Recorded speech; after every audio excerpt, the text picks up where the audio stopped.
say Israel's an apartheid state, but I can't relate to that baseless hate.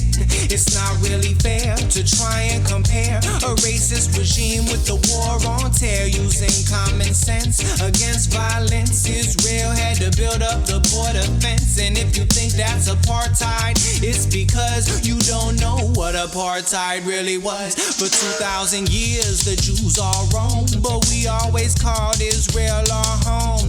Unlike the British and Dutch who came to South Africa where they had no claim. They already had countries overseas, but they wanted to expand with new colonies, so they conquered the natives, bought and sold their land they stole, full of diamonds and gold. The whites united and decided to create South Africa as a democratic state, but soon they denied blacks voting rights, so the whole government was controlled by whites. The House and the Senate and all of the courts were white, so the black people got no support.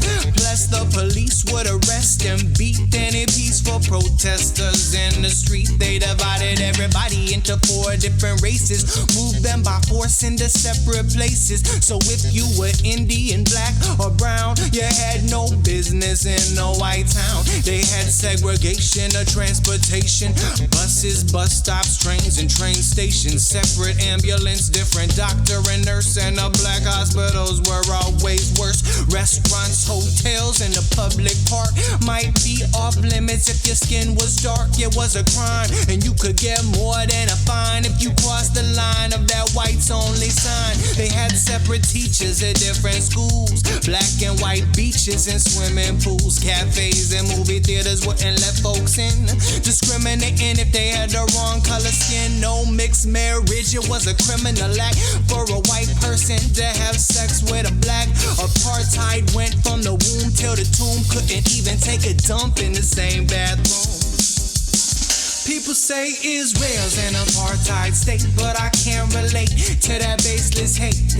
It's not really fair to try and compare a racist regime with the war on terror. Using common sense against violence, Israel had to build up the border fence. And if you think that's apartheid, it's because you don't know what apartheid really was. In Israel, apartheid is not the case, cause regardless of gender, religion, or race, all Israeli citizens, black, brown, and white, have equal social and political rights. So the Arab Israeli population, which makes up 20% of the nation, might be a minority, but at least they can vote, unlike the rest of the Middle East. Look at the whole region, you'll see only Israel is truly a democracy, where every citizen's right to vote is protected and Arab officials often get elected. That's an important point, let me stress it. There's a dozen Arabs with seats in the Knesset, plus an Arab judge on the Supreme Court, so they don't fall short on government support. Everyone has access to the same schools, same beaches and the same swimming pools, the same resorts and hotel guest rooms, same public parks and public restrooms, same cinemas, restaurants, cafes, same trains, buses, taxis, and highways, same doctors and nurses. All deliveries of babies are done in the same facilities. Arab Israeli life expectancy's great, up by 27 years since 1948, and their infant mortality rates have declined from 32 per thousand to less than 9, and they're doing much better economically relative to every other Arab country. There's no restriction on choice of career. They're welcome in the military. If they volunteer, they can work and reside wherever they please, from Eilat all the way to the Sea of Galilee. They live in the very same cities as Jews, on the same street, in the same house if they choose. People say Israel's an apartheid state, but I can't relate to that baseless hate.